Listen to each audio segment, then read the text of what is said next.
Submission receipts are receiving a new update in the April 22 release, and this update is geared towards instructors.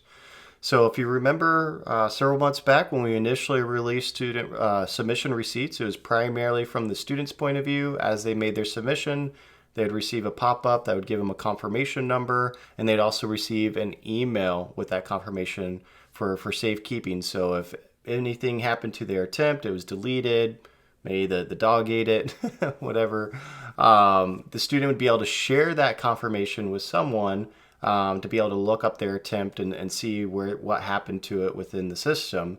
But at that time, we didn't have any instructor workflows built out, so instructors could do something with that confirmation number. And so with this update, if a student comes forward to an instructor, asks them about their submission, the instructor can't find it, but the student has a confirmation number, now instructors can do something with that. And so from within the gradebook, there is going to be a new icon here that allows instructors to be able to search for submissions using that submission confirmation number.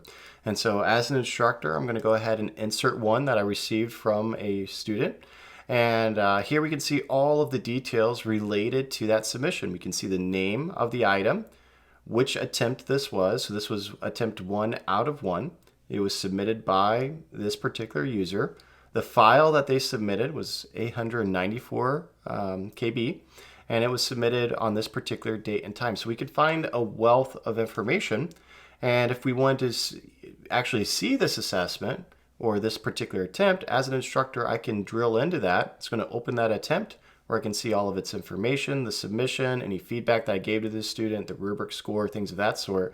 But not only that, you'll see that there's a new field in here where we can actually see the receipt number that's associated with this attempt. And so that will show up for every attempt while you're grading it. It will also show up when you are in the submissions view for a particular page. And so if I come into my fixed income exercise here and I click on this particular user, we'll be able to see their attempt and then the submission receipt number associated with that. And if this had multiple attempts, we would see a unique receipt number for each of those attempts here in this list.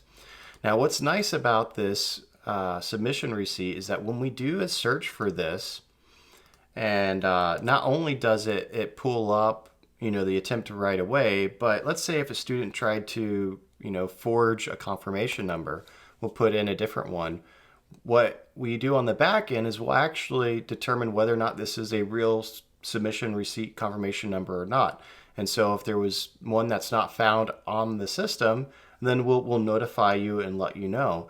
Not only that, let's say the submission receipt came from another course. So it is an actual receipt, but it's just not associated with this course or this particular student. Again, we would let you know and we'd share that information there. So there are no opportunities for students to abuse or misuse these confirmation numbers because we do track all of that information. We present the results back to you as an instructor, and then you have the option on how you want to handle that moving forward.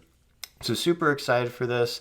Again, this provides just kind of rounds out or adds additional functionality to submission receipts. Not only do we have that student workflow, but now with the April 22 release, we now have instructor workflows built out for that.